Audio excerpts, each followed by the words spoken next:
Mari kita masuk dalam bilangan yang kelima ya. Hari ini kita akan belajar bilangan kelima dan bilangan yang keenam. Ini diingatkan kembali peraturan mengenai orang-orang yang najis. Kita tahu bahwa ini pelajaran sudah kita pelajari di kitab Imamat. Tapi hari ini diingatkan kembali. Karena apa? Karena Tuhan kan baru aja di chapter 1 sampai chapter 4 dia menyusun orang-orang Israel dari tiap-tiap suku, dihitung, disensus. Kemudian dalam chapter yang ketiga dan keempat dia juga menghitung orang-orang Lewi, orang-orang yang melayani, dikasih tugas, tanggung jawabnya apa. Ingat, ini adalah persiapan untuk marching ya, persiapan untuk marching ke tanah perjanjian. Jadi diingatkan sekali lagi bahwa hidup itu harus kudus. Mari kita lihat di bilangan ayat yang ketiga ya, bilangan 5 ayat yang ketiga. Bilangan 5 ayat ketiga, baik laki-laki maupun perempuan haruslah kau suruh pergi keluar tempat perkemahan, haruslah mereka kau suruh pergi supaya mereka jangan menajiskan tempat perkemahan di mana aku diam di tengah-tengah mereka. Nah, ini penting sekali di mana kita pelajari ayat 1 sampai 4. Kalau ada tubuh yang tercemar, mereka harus keluar dari kemah. Karena Tuhan diam di antara mereka di perkemahan itu. Oke. Kalau saya buka Keluaran 29 ayatnya yang ke-45, Tuhan bilang sama bangsa Israel, aku akan diam di tengah-tengah orang Israel dan aku akan menjadi Allah mereka. Ya. Jadi jelas sekali ini adalah janji Tuhan. Ditulis lagi di dalam Imamat 26 ayat 12, Tuhan berjanji bahwa Tuhan akan berjalan di tengah-tengah mereka dan Tuhan akan menjadi Tuhannya mereka. Nah, janji yang Tuhan berikan kepada bangsa Israel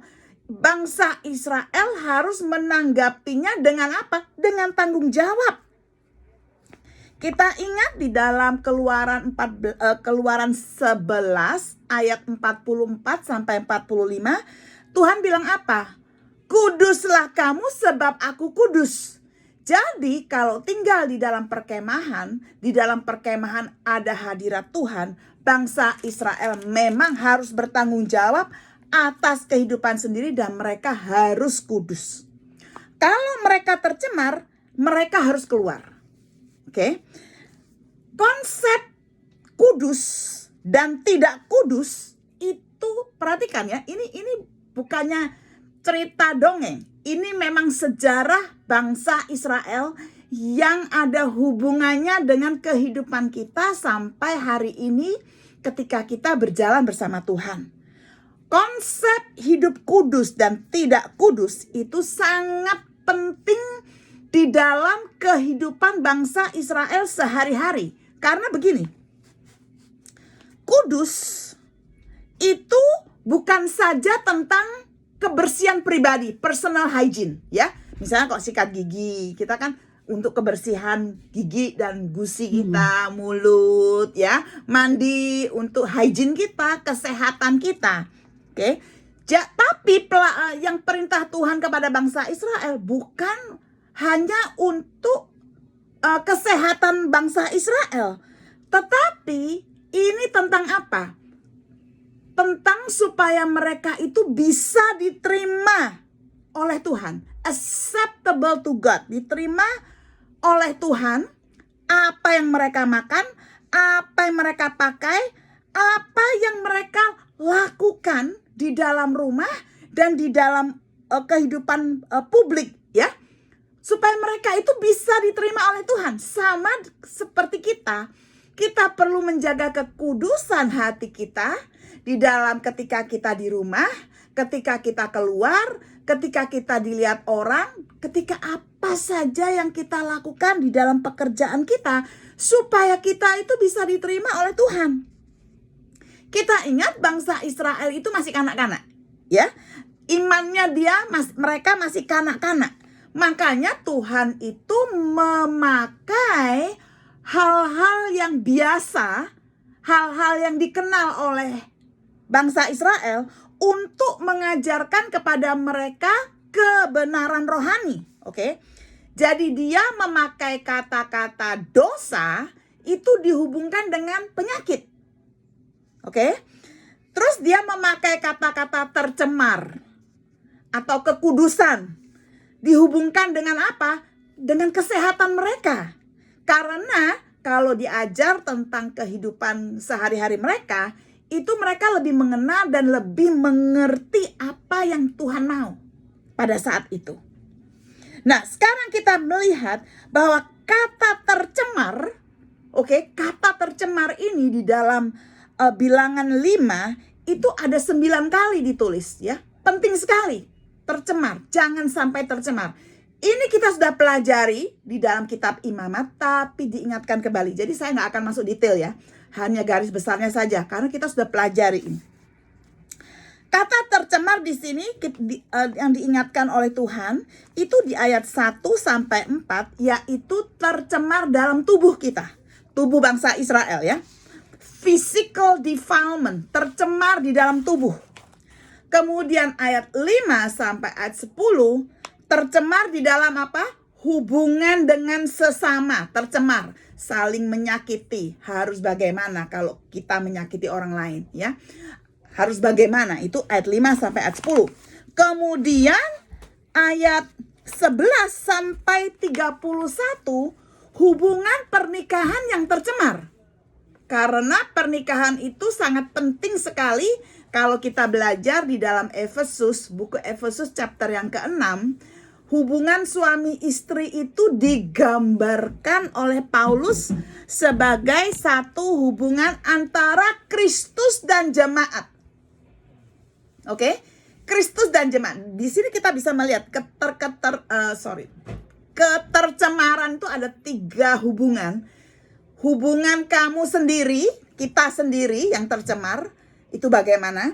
Hubungan dengan orang lain, tercemarnya gimana? Hubungan suami istri, karena suami istri menggambarkan Kristus dan jemaat. Jadi ini prinsip kasihilah Tuhan Allahmu dengan segenap pikiranmu, segenap hatimu, segenap kekuatanmu ada di sini. Kasihilah sesamamu manusia, juga prinsipnya itu ada di dalam ini. Ya, di dalam bilangan 5 ini. Oke, mari kita melihat bagaimana kalau terjadi tercemar di dalam tubuh kita sendiri, yaitu ayat 1 sampai ayat 4. Dikatakan di sini ada beberapa grup, ada 3 grup loh ini kalau tercemar diri sendiri. Grup pertama, ya, ayat yang kedua, ya. Saya baca dulu, ya. Tuhan berfirman kepada Musa, ayat 2. Perintahkanlah kepada orang Israel supaya semua orang yang sakit kusta, semua orang yang mengeluarkan lelehan. Grup pertama orang yang sakit kusta. Kita sudah belajar di Imamat 13, kita nggak usah detail.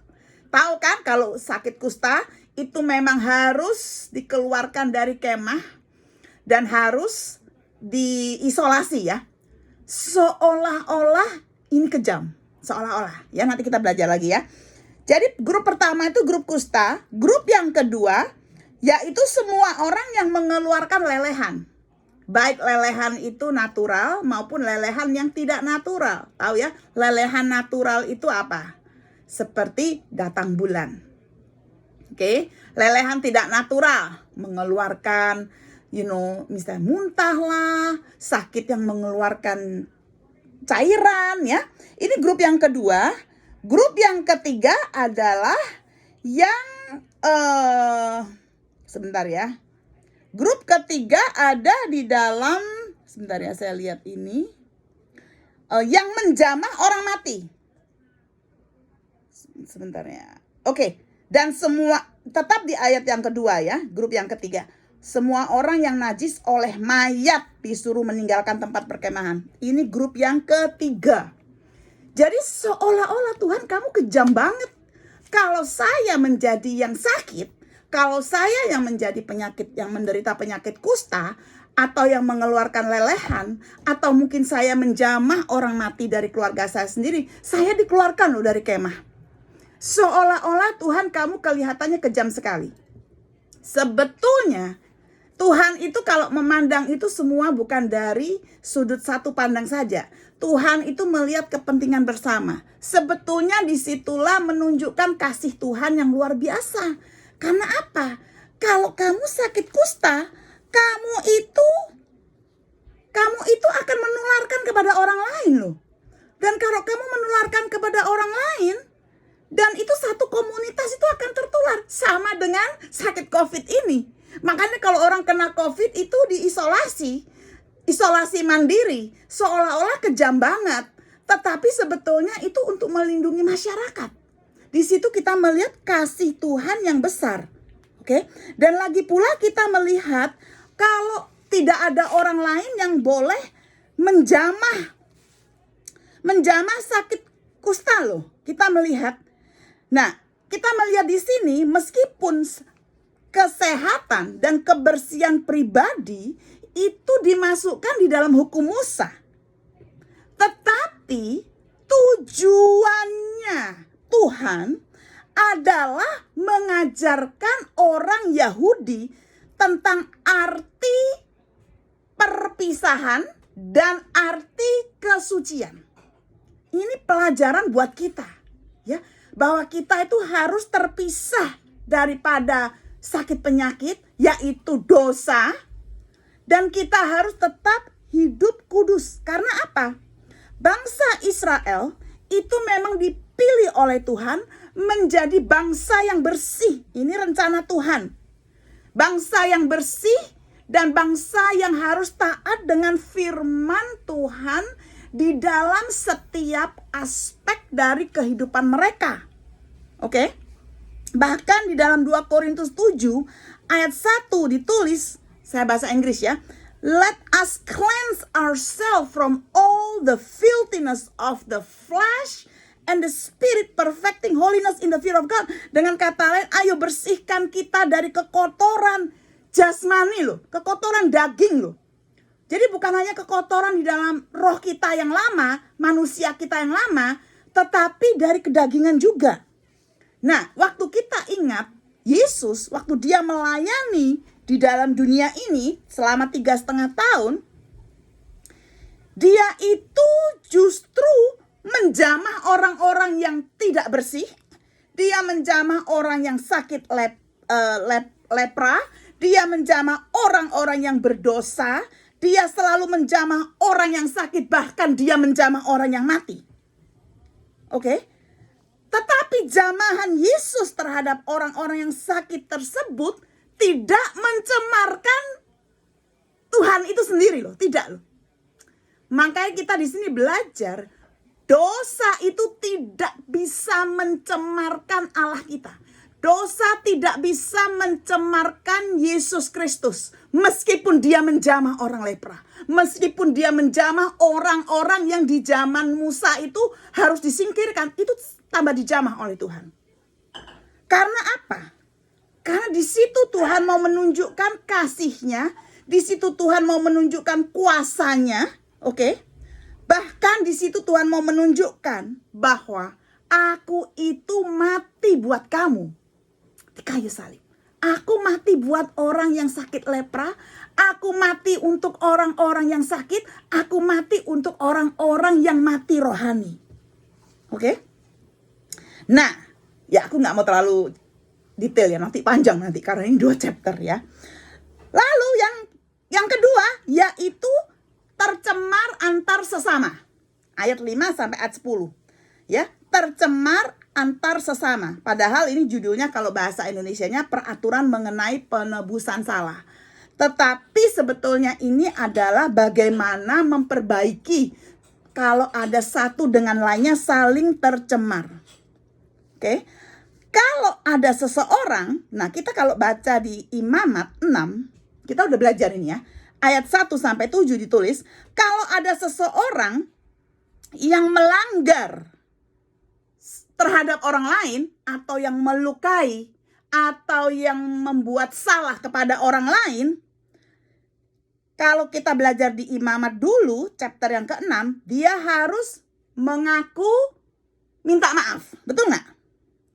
Dan yang menyakiti, yang bersalah, itu harus membayar kepada pihak yang dirugikan. Itu yang kita pelajari, ya. Harus membayar sejumlah uang kepada pihak yang dirugikan. Kenapa? Dengan cara ini Tuhan mengajar bahwa sin is costly. Dosa itu harus bayar harga. Karena dosa itu sudah melukai orang. Oke, kita nggak bisa bilang minta maaf ya, sorry ya, atau cuman bilang sama Tuhan, Tuhan ampuni aku. Loh, Tuhan sudah ampuni. Tuhan sudah ampuni. Tapi Tuhan juga mau kita minta ampun sama orang tersebut dan membayar harga. Kita waktu di Imamat belajar kalau kerugiannya materi ya kita kembalikan secara materi. Ya, kalau kerugiannya binatang ya kita bayarnya binatang, supaya kita yang berdosa, kita yang melakukan kesalahan mengerti bahwa dosa itu harus dibayar harga. Seperti Yesus, dia membayar harga di kayu salib dengan tubuhnya sendiri buat kita. Oke?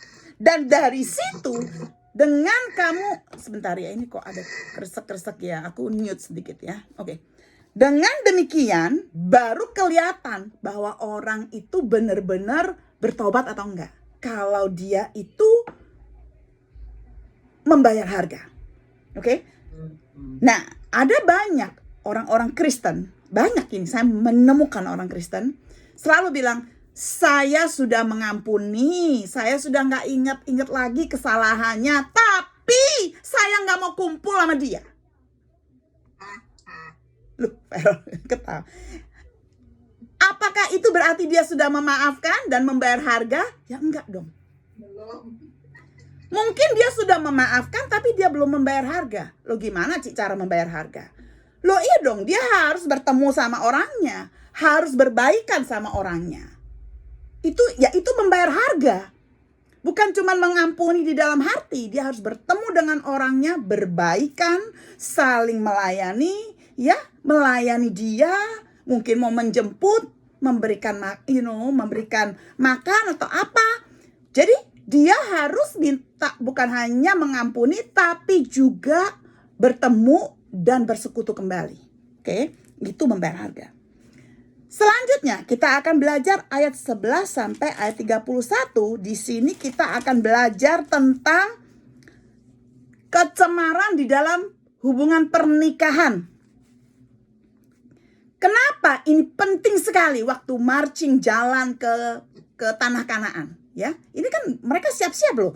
Jadi buku bilangan ini lain sama di buku Imamat. Di buku Imamat perintah-perintah, jangan ini, harus ini. Kalau di buku bilangan mereka ini mau bersiap-siap untuk berjalan. Jadi kita akan melihat di ayat-ayat selanjutnya, nanti kita akan melihat mereka mulai marching dan berjalan dan bergerak. Oke, di sini kenapa diperintahkan tentang pernikahan itu jangan sampai tercemar? Karena kesetiaan di dalam pernikahan adalah satu batu fondasi di dalam masyarakat. Saya ulangi lagi. Kesetiaan di dalam pernikahan adalah satu fondasi, batu fondasi di dalam kehidupan masyarakat. Karena kalau rumah tangga itu kuat, gereja akan kuat, bangsa akan kuat, kota akan kuat, dan bangsa itu akan kuat. Kita tahu di Israel yang namanya adultery ya, adultery itu apa ya? Perzinahan ya. Perzinahan itu bukan hanya mencemarkan orang-orang yang bersangkutan, tetapi juga mencemarkan tanahnya mereka itu loh. Itu ada, catat, itu ada di dalam Imamat 18 ayat 20 sampai 29 kita sudah pelajari. Jadi perzinahan itu bukan hanya mencemarkan orang-orang yang bersangkutan, tetapi tanahnya itu menjadi tercemar dan menjadi satu hal yang tidak disukai oleh Tuhan. Oke. Perzinahan adalah satu kriminal di dalam tubuh, ya, satu kejahatan di dalam tubuh. Kalau terbukti kedua-duanya itu melakukan perzinahan, kedua-duanya itu harus dirajam batu dan mati. Dirajam batu sampai mati. Itu hukumnya ada di dalam Ulangan 22 ayat 22 sampai 24. Makanya waktu orang-orang Farisi mau menjebak Tuhan, ingat nggak di Perjanjian Baru, dia bawa wanita itu diseret, dia bilang, Yesus, ini terbukti berzina. Itu ngetes Yesus. Nah, mereka ngetesnya salah. Ya, namanya dia mau menjebak Yesus, orang-orang Farisi tidak memenuhi hukum di dalam Ulangan. Harusnya yang diseret dua-duanya, yang perempuannya dan juga yang laki-lakinya harusnya diseret. Tapi mereka cuma menyeret yang perempuan karena mereka akan menjebak Tuhan Yesus. Hukum yang sebenarnya dua-duanya harus diseret, kemudian dua-duanya harus dirajang batu. Oke, mari kita melihat di dalam ayat 11 sampai 31. Ada prosedurnya kalau si istri itu dicurigai bermain serong. Oke, ada prosedurnya dan ada hal-hal yang pengaruhinya. Oke, mari kita lihat prosedurnya dulu. Prosedur yang pertama ada di ayat 15 sampai 16. Saya bacakan ya. 15 sampai 16.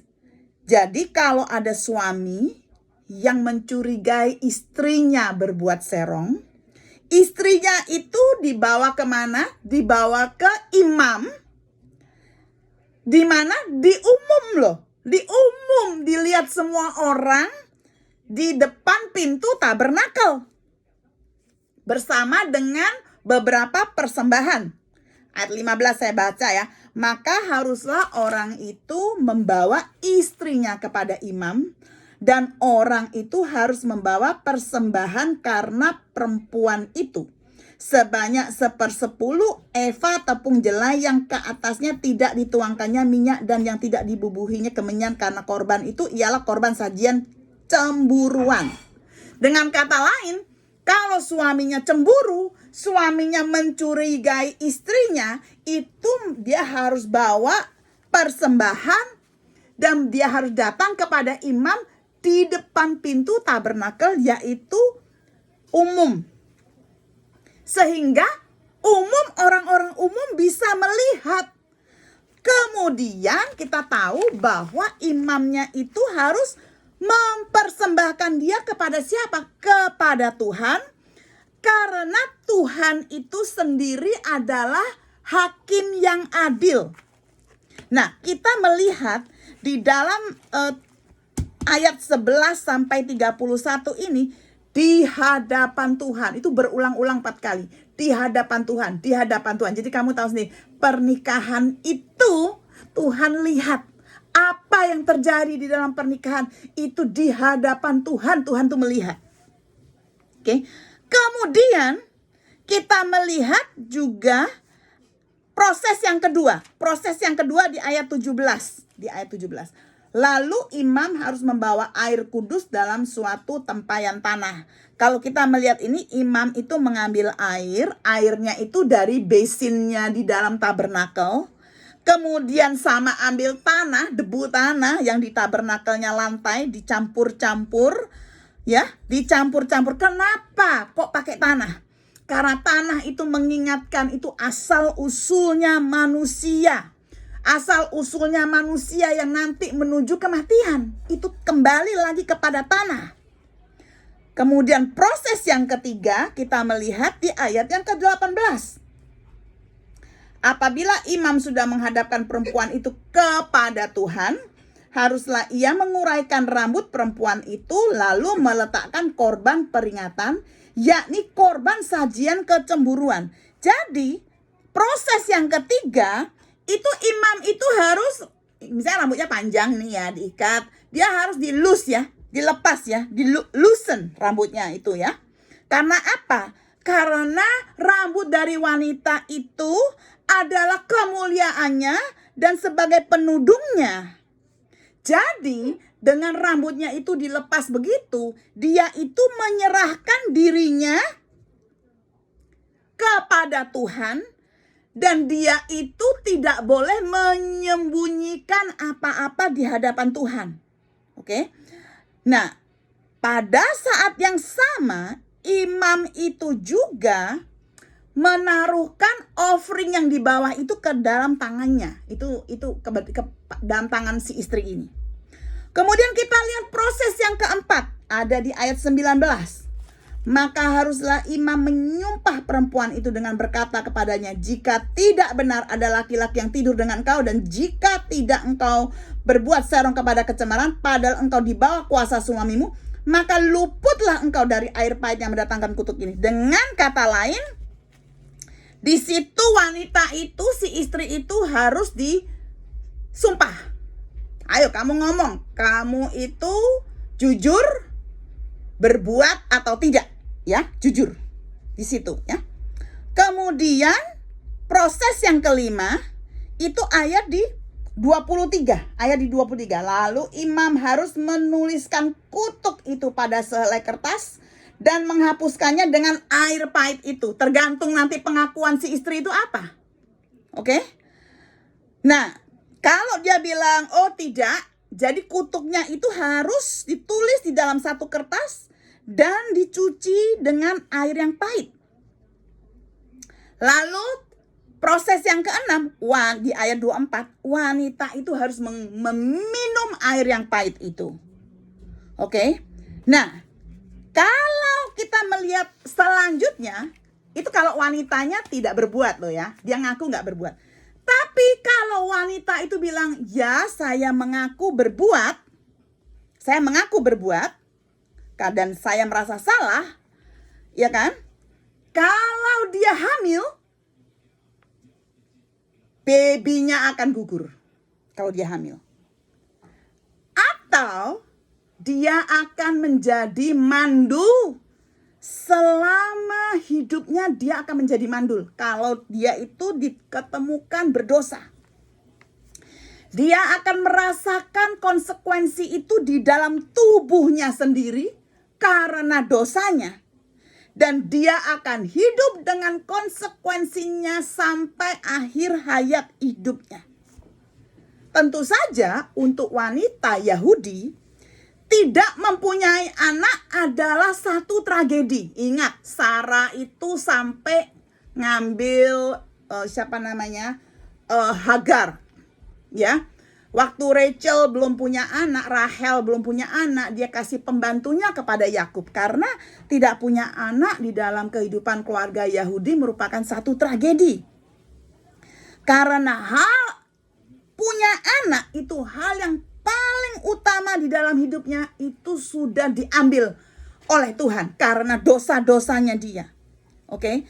Makanya saudara ingat ceritanya Bersheba? Bersheba, ingat ya? Bersheba itu istrinya Uria yang diambil oleh Daud. Waktu diketemukan Bersheba hamil, apa akibatnya? Gugur kan kandungannya? Ingat nggak? Gugur kandungannya. Nah, dengar baik-baik. Seharusnya Bersheba itu nggak bisa punya anak selamanya setelah gugur kandungannya. Karena she was found guilty, bersalah. Tetapi di sini kita melihat God's grace, kasih karunia Tuhan diberikan kepada Daud, kasih karunia Tuhan melalui Bersheba ini. Dia hamil lagi melahirkan Solomon. Harusnya dia sudah nggak bisa hamil. Kalau menurut pelajaran bilangan, harusnya dia sudah setelah punya anak gugur mandul selamanya. Tapi kita lihat di sini, bukan cuman kasih karunia Tuhan diberikan kepada Daud dan Bersheba sehingga punya anak Solomon, tetapi karena Tuhan juga sudah memilih Solomon itu menjadi raja Israel nantinya. Karena Solomon kita tahu akhirnya dia membangun bait Allah, ya. Di sini tangan Tuhan campur tangan, barang siapa yang sudah divonis oleh Tuhan, bukan Tuhan, divonis oleh dokter, divonis oleh hukum-hukum, divonis oleh tata cara, kamu gak bisa punya anak, kamu akan begini, kamu akan begitu. Tangan Tuhan sanggup merubahnya seperti dia merubah kehidupan dan kandungannya Bersheba, ya. Ini luar biasa sekali, ya. Nah, sekarang kita lihat apa yang terjadi sesungguhnya di dalam ini peraturan-peraturan ini, ya. Kalau kita melihat, saya kan tadi udah bilang, ini adalah public event loh, di depannya tabernakel loh, dilihat semua orang. Oke? Dan semua orang yang di dalam perkemahan itu tahu. Semua tahu. Sekarang saya bertanya, apakah seorang suami itu mau mengekspos problem pernikahan mereka secara terbuka? Saya rasa sampai hari ini jarang ada suami yang mau mengekspos pernikahannya. Istri banyak, oke? Tapi suami jarang. Suami kesel-keselnya sama istri, dia pendam. Dia nggak pernah di persekutuan bapak-bapak itu ngomong, saya nggak pernah ke persekutuan bapak-bapak, tapi saya tahu Pak Herman bilang laki-laki mah lain. Laki-laki mah ngomongnya apa? Ngomongnya film, ngomongnya olahraga. Dia nggak pernah membicarakan istrinya, meskipun dia kesel sama istrinya, meskipun dia ada persoalan rumah tangga dengan istrinya. Itu laki-laki. Tapi kalau perempuan, makanya ibu-ibu, kalau kita menjelekkan suami-suami kita sama dengan kita menjelekkan kita sendiri. Karena orang itu akan melihat, ini orang kenapa kok menjelekkan suaminya sendiri. Beda kalau kamu counseling sama saya. Beda kalau kamu counseling sama Shelfie. Atau kamu counseling sama Ibu Marta. Itu beda. Itu ada pertolongan yang diberikan. Tapi kalau di depan umum, sebaiknya jangan. Oke? Nah, seperti ini. Kalau suaminya mengasihi istrinya dan sangat menderita hatinya karena istrinya itu main serong, tapi dia mengasihi istrinya, apakah dia akan mengekspos istrinya? Tidak akan. Tapi kalau dia tidak mengasihi istrinya, tapi dia mau menyakiti hati istrinya, dia juga malu dong. Kenapa di depan umum? Oke? Tapi apa yang kita pelajari dari hal ini? Apa pesan yang utama? Pesan utama di dalam ayat 11 sampai 31 ini adalah Tuhan menghendaki kesucian di dalam pernikahan.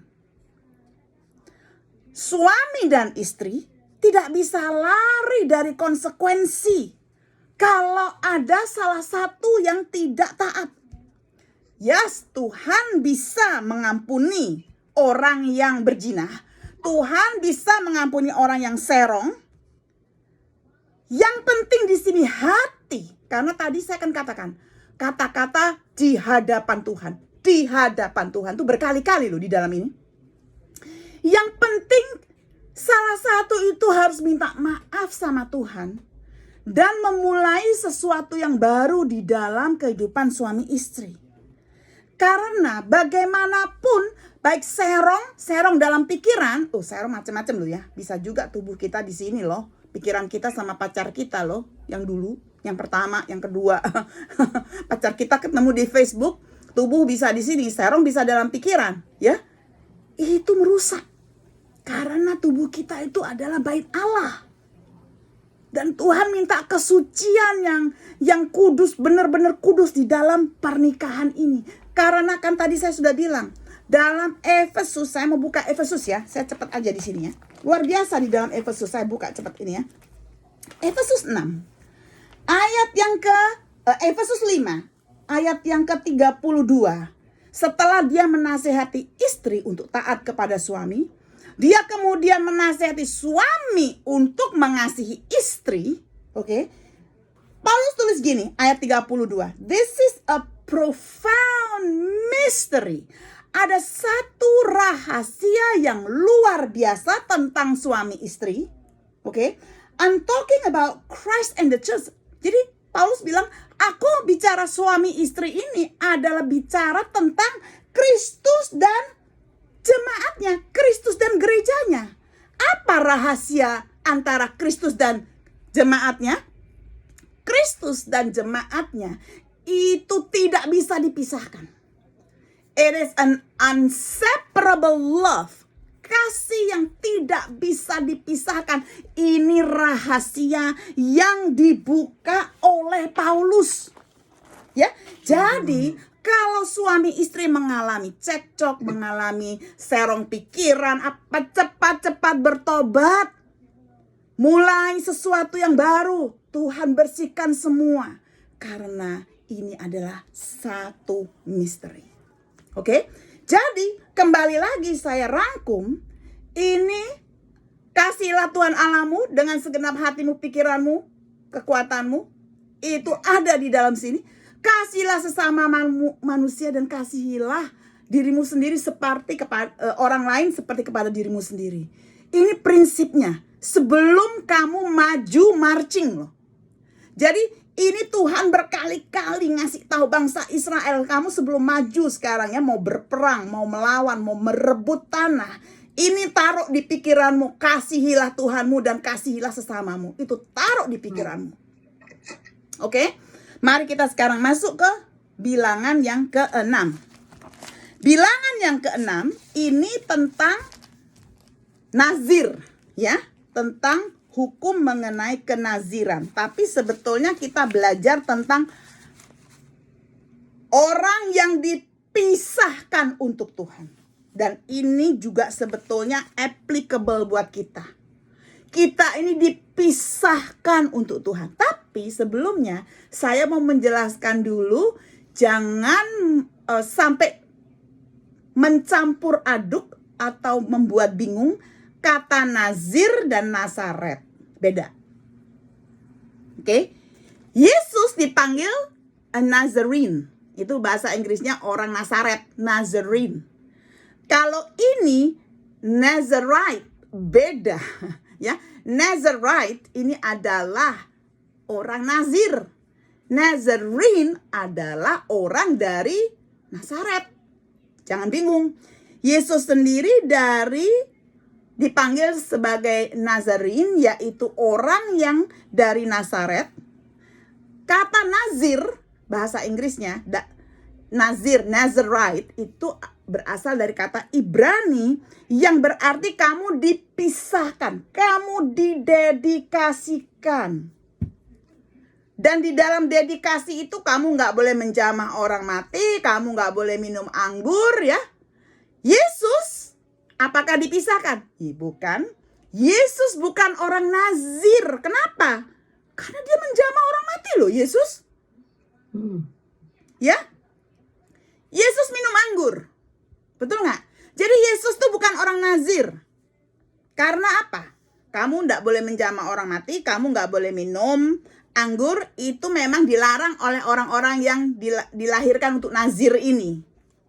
Oke, mari kita baca ayat 1 sampai 8. Ayat 1 sampai 8 ya.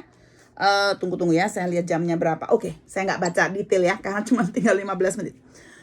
Orang-orang Nazir ini adalah orang-orang Israel, baik laki-laki mau perempuan, yang mendedikasikan diri mereka sendiri, entah itu pilihan mereka ataukah itu panggilan dari Tuhan, seperti Samson. Itu panggilan dari Tuhan sejak dia dari kandungan ya. Mereka itu mendedikasikan mereka sendiri, kehidupan mereka sepenuhnya didedikasikan kepada Tuhan untuk memenuhi syarat nazir ini, yaitu perpisahan total. Bukan setengah-setengah, total perpisahannya. Kita tahu kata perpisahan di dalam chapter ke-6 ini ada 16 kali.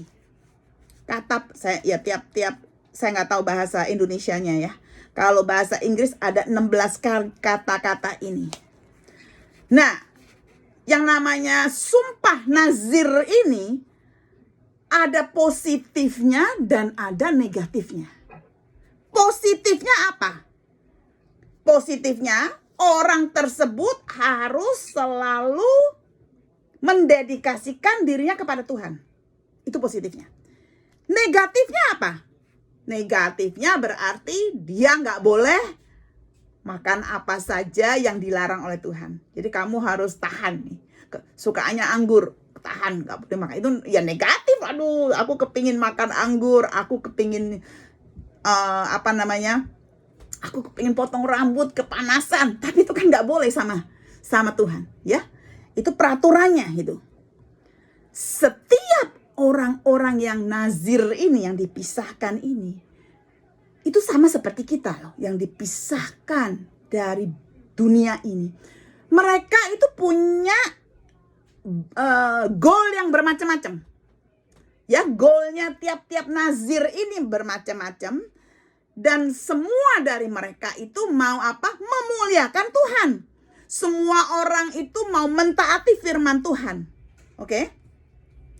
Mereka itu, nah perhatikan, kalau kamu dipilih atau kamu mau memisahkan diri dari dunia ini, mereka itu orang-orang nazir yang di dalam zaman Israel. Mereka tidak mengisolasi diri mereka dari kehidupan sosial loh. Hati-hati orang Kristen. Kamu jangan mengisolasi. Kamu aku sendiri cukup, nggak perlu persekutuan orang lain. Aku sendiri sudah cukup. Aku cukup ke gereja online. Aku cukup belajar Alkitab sendiri. Aku cukup sudah. Tidak loh. Orang-orang nazir zaman itu tidak mengisolasi mereka sendiri dari masyarakat, tetapi justru mereka harus keluar dan menjadi saksi. Mereka harus keluar menjadi saksi untuk siapa? Untuk orang lain, dan menunjukkan kepada orang-orang itu betapa pentingnya total devotion to the Lord. Betapa pentingnya dedikasi kita kepada Tuhan. Justru kalau kita di tempat umum dikasih anggur, kita nggak makan anggur, itu kesaksian buat orang lain. Bukannya kita di tempat umum orang lain minum anggur, kita minum anggur. Orang nazir justru dia harus kumpul keluar dan tidak makan anggur di depan orang banyak, karena itu merupakan kesaksian. Oke? Kalau kita baca Kisah Para Rasul, sudah nggak ada waktu ya, nggak usah buka, catat. Kisah Para Rasul 21 ayat 23 sampai 27. Ternyata orang-orang yang sudah bersumpah nazir ini ada period tertentu, bukan seluruh hidup, semasa hidupnya terus sampai mati, enggak. Ada masa-masa period tertentu untuk tujuan-tujuan yang khusus. Untuk tujuan-tujuan yang khusus. Oke. Kita kalau melihat ayat 1 sampai 8, kita melihat ada 3 hal di dalam orang yang nazir ini yang ada tanggung jawabnya, ada tanggung jawab, ya. Saya mau mendedikasikan hidup kita sama Tuhan, saya punya tanggung jawab. Yang pertama, tidak minum anggur. Pokoknya yang berhubungan sama anggur. Raisin, anggur kering, gak makan. Jus anggur, tidak makan, ya. Minuman-minuman yang mengandung anggur, yaitu wine yang ada fermentasi, tidak makan. Oke? Buah anggur, tidak makan. Biji-bijinya tidak makan. Bahkan kulit anggur juga tidak makan. apa saja yang berhubungan dengan anggur. Karena ingat, kalau di dalam kitab Efesus, jangan minum anggur yang bisa memabukkan. Kenapa? Karena anggur itu kalau minum wine, kita itu bisa dikontrol. Baik pikirannya, emosinya oleh wine itu. Nah di sini orang yang nazir ini, tanggung jawabnya tidak boleh makan yang ada anggurnya. Yang kedua, mereka harus memanjangkan rambut. Nggak boleh potong rambut. Makanya Samson itu dia rambutnya panjang. Bahkan di dalam cerita Samson kekuatannya itu ada di rambut. Kenapa kekuatannya ada di rambut? Kenapa? Karena rambut itu yang panjang, yang tidak dipotong oleh orang nazir, itu adalah satu tanda di mana dia itu punya hubungan intim sama Tuhan. Makanya nggak boleh dipotong. Itu tanda your devotion to the Lord. Kamu punya ketaatan, kamu punya keintiman, kamu punya dedikasi kepada Tuhan. Oke? Yang ketiga, tanggung jawabnya adalah kamu tidak boleh menjamah mayat. Meskipun mayat itu dari saudaranya kamu sendiri. Itu ayat 1 sampai 8. Ayat 9 sampai 12 itu menunjukkan kalau kamu jadi seorang nazir. Ingat, tadi kan saya bilang ada satu period of time, ada waktu tertentu dengan tujuan-tujuan yang khusus. Contoh misalnya, saya mau mendedikasikan hidup saya menjadi nazir selama 1 tahun, contohnya. Di ayat 9 sampai 12, waktu berjalan itu gak sengaja tercemar. Lo lupa saya tadi makan anggur. Ya ampun, saya tadi lupa. Di dalam oatmeal saya kok ada raisin. Padahal raisin itu kan gak boleh itu. Anggur, aduh. Gak sengaja, ya. Perjalanannya dengan Tuhan di dalam nazirnya itu gak sengaja. Oke. Nah, di dalam ayat 9 sampai 12 dikatakan kalau itu terjadi dia harus menunggu 1 minggu. Pada hari ke-7 dia harus apa? Dia harus potong rambutnya. Dia harus potong rambutnya. Bukan hanya potong rambutnya. Karena apa? Rambut itu satu tanda dedikasi kepada Tuhan. Tapi dia gagal. Jadi dia harus potong rambutnya. Kemudian dia harus membawa juga hari yang ke-8 dia harus membawa persembahan ke dalam kemah. Ya. Nah, kita melihat seperti sekarang ini sama dengan kita. Kita sudah dipisahkan. Di dalam perjalanan kita itu kita terantuk, kita jatuh, kaki kita kotor, makanya Yesus bilang apa? Kamu perlu kakinya dicuci. Meskipun kamu semua sudah bersih, tapi kamu kakinya perlu dicuci. Di dalam perjalanan kita dengan Tuhan. Dengan kata lain kita harus minta ampun dengan Tuhan. Oke? Nah, sekarang di dalam ayat 13 sampai 21 kita melihat kalau ada seorang nazir. Seperti tadi saya bilang, kalau saya mau 1 tahun ini saya menjadi nazir. Yang tadi ayat 9 sampai 12 yang nggak sengaja tercemar. Tapi yang 13 sampai 21 kalau saya berhasil nih udah 1 tahun, ya, saya sukses untuk menyelesaikan nazir saya ini, dia harus datang kepada imam dan membawa 1 persembahan, ya. Itu kita baca ayat 13 sampai ayat 21. Nah, salah satu yang paling penting dari perayaan ini, sukses kan? Maksudnya sukses, kamu dalam 1 tahun kamu sudah sukses. Kamu mendedikasikan dirimu kepada Tuhan, ya. Acara salah satu yang penting ini yaitu apa? Potong rambutnya. Itu acara yang penting ini kalau sudah selesai komplit semuanya. Potong rambut, rambutnya taruh di altar, oke? Kemudian dibakar sebagai 1 offering kepada Tuhan. Ini offering rambut ini itu sangat khusus karena apa? Ini menunjukkan bahwa sumpah saya tentang nazir ini sudah saya penuhi, Tuhan, sudah saya penuhi. Dan kalau sudah selesai, nazir ini boleh minum anggur dan hidup sehari-hari dengan yang lainnya. Tapi kita tahu hari ini, baik hari ini maupun zaman dulu, tidak ada satu orang pun yang bisa memenuhi semua sumpah-sumpah maupun semua hukum-hukum. Karena apa? Keselamatan adalah a gift from the Lord. Hadiah daripada Tuhan bagi siapa? Bagi siapa yang percaya, karena kamu percaya dengan iman. Bukan percaya karena kamu selamat, bukan karena perbuatanmu, tapi kamu percaya dengan iman. Nah, makanya itu kita harus hati-hati, ya. Kita harus hati-hati. Banyak anak Tuhan, ini banyak loh anak Tuhan, banyak sekali. Tuhan, kalau kamu sembuhkan penyakitku, aku akan ikut kamu terus.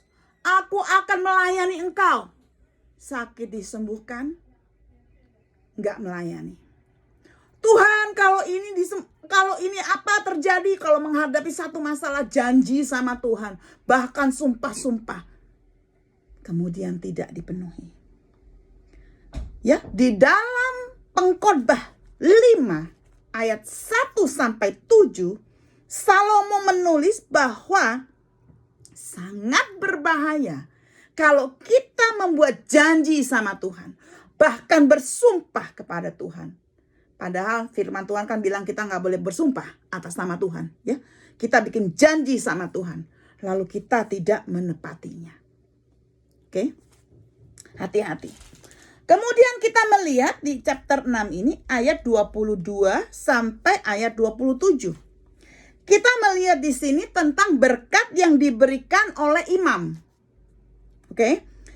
Imam dikasih satu kesempatan untuk melayani di altar, melayani di dalam tabernakel, tetapi mereka juga diizinkan oleh Tuhan untuk memberkati umatnya. Pada hari ini kita selalu memakai blessing ini, apalagi kalau gereja. The Lord bless you and keep you. Ya, the Lord make His face shine upon you and be gracious to you. The Lord turn His face towards you and give you peace. Ini kata-kata ini selalu dipakai untuk penutupan gereja. Saya selalu memakai kata-kata ini di dalam pengucapan selamat ulang tahun. Sampai hari ini, gereja itu menerima berkat ini. Karena di dalam Efesus 1 dikatakan bahwa Tuhan sudah memberkati kita dengan semua berkat-berkat rohani. Dan kita boleh menerima berkat ini melalui Kristus Yesus. Kalau bangsa Israel diberkati, itu karena bangsa Israel adalah pilihan Tuhan. Oke? Tuhan memanggil mereka di dalam kasih karunia-Nya. Tuhan yang menolong mereka, mengeluarkan mereka dari mana? Dari perbudakan Mesir. Tuhan kasih mereka firman-firman-Nya. Tuhan kasih mereka tanah perjanjian. Tuhan tinggal bersama-sama dengan mereka. Ini inisiatif Tuhan sendiri loh. Ini inisiatif Tuhan sendiri. Tinggal di antara mereka. Tuhan memberikan berkat-berkatnya kepada bangsa Israel. Tidak ada bangsa lain yang menerima berkat seperti bangsa Israel. Dan berkat yang terbesar adalah yaitu Yesus itu lahir melalui bangsa Israel. Karena keselamatan itu dimulai daripada orang Yahudi dan pergi ke seluruh bangsa. Nah, mari kita melihat berkat ini, 3 ini. Di dalam 24, 25, 26. Kenapa ditulis the Lord, ya? Tuhan 3 kali. The Lord bless you. Ayat 25. The Lord makes His face shine upon you. Ayat 26. The Lord turns His face towards you. Di sini menggambarkan Trinity. 3 in 1. Trinity yaitu Allah Bapa, Allah Putra, dan Allah Roh Kudus. Kita baca.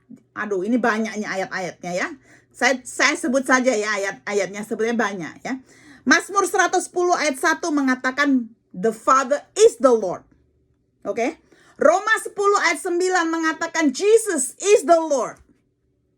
2 Korintus 3 ayat 17 mengatakan the Holy Spirit is the Lord. Jadi kamu lihat Trinity ini, kamu akan melihat di Matius, Yohanes, di Korintus. Banyak ayat-ayat di Alkitab mengatakan Trinity 3-1 ini. 3 in 1, yaitu Allah Bapa, Allah Putra, Allah Roh Kudus. Nah kamu lihat, berkat ini itu singular ya. Singular itu untuk satu pribadi loh. Kamu lihat ya di ayat 24. The Lord bless you, itu singular. The Lord makes his face shine upon you, singular. The Lord turn his face towards you and give you peace, singular. Ini semuanya, oke. Tetapi kita melihat di ayat 27, ini juga plural, yaitu untuk satu bangsa. So they will put my name on the Israelites and I will bless them. Jadi berkat ini bukan hanya berkat pribadi untuk kita masing-masing, tapi berkat untuk satu gereja, berkat itu untuk satu komunitas anak Tuhan, berkat ini untuk gereja universal. Oke? Nah, mari kita lihat berkat-berkatnya. Kita melihat di sini yang pertama berkatnya apa? Berkatnya itu Tuhan itu keep kita, menjaga kita. Oke? Dia care buat kita. Menjaga kita terus ya. Seperti bangsa Israel. Tuhan berada terus di tengah-tengah mereka. Kemudian kita melihat lagi Tuhan itu apa? Dia senyum, wajahnya itu terus dipancarkan kepada kita. Aduh, ini saya sampai gini, waktu saya baca gini, aduh Tuhan, aku harusnya malu kalau aku berbuat dosa. Karena Tuhan wajahnya senyum melihat saya. Jadi kalau saya berbuat dosa, oh Tuhan, I feel so shameful ya. Karena Tuhan begitu baik. Senyumnya terus diperlihatkan di wajahnya kepada kita. Dan kekayaannya dari kemuliaannya juga diberikan kepada kita. Dia punya grace. Be gracious. Ya, dia punya kemurahannya diberikan kepada kita. Dia punya kemurahan hanya diperhatikan buat kita ketika kita itu dipanggil. Jadi, mari kita lihat selanjutnya. Karena kita menerima penjagaan Tuhan, ya, care-nya dia, karena kita menerima kemurahan Tuhan, sehingga kita mengalami perdamaian dengan dengan Tuhan. Kita mengalami ada satu damai dengan Tuhan. Ini berkat yang paling luar biasa yang imam-imam berikan kepada bangsa Israel pada waktu itu. Padahal Tuhan tahu kan bangsa Israel itu berbuat dosa. Padahal bangsa Israel sudah berbuat dosa berapa kali di sebelumnya. Dan Tuhan tahu mereka akan berbuat dosa lagi. Tapi kalau Tuhan sudah pilih, itu Tuhan itu akan menjaganya sampai kesudahannya. Tapi kita di sini sangat sedih. Kita melihat bangsa Israel tidak punya iman dan tidak percaya. Makanya mereka tidak masuk ke dalam tanah Kanaan, tanah perjanjian. Dan cerita bangsa Israel itu dipakai di dalam Ibrani bahkan sampai hari ini untuk peringatan buat saudara dan saya. Amin. Aduh, kita banyak sekali belajar hari ini ya.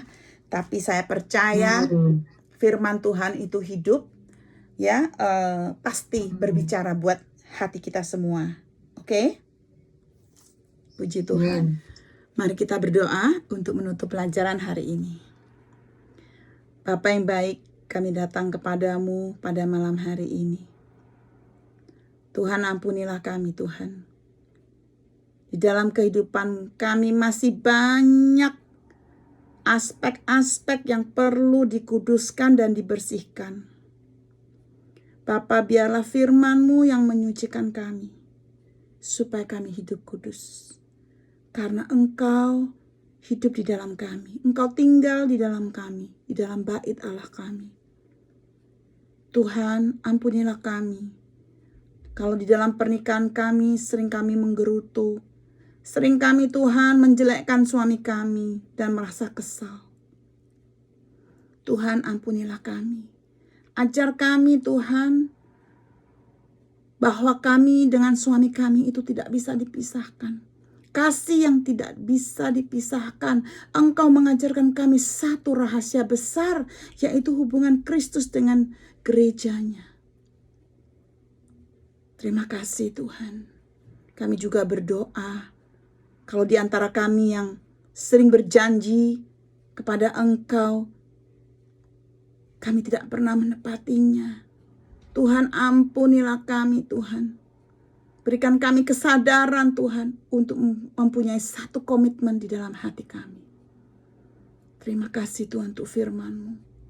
Kami serahkan hidup kami ke dalam tangan-Mu. Terus kerjakan kami supaya kami menjadi dewasa di dalam karakter kami. Terima kasih Tuhan. Di dalam nama Yesus Kristus kami berdoa dan mengucap syukur. Haleluya. Amin. Terima kasih bagi yang mendengarkan di rumah. Sampai ketemu minggu depan. Kami akan lanjutkan pelajaran kami dalam Bilangan pasalnya yang ke-7. God bless you.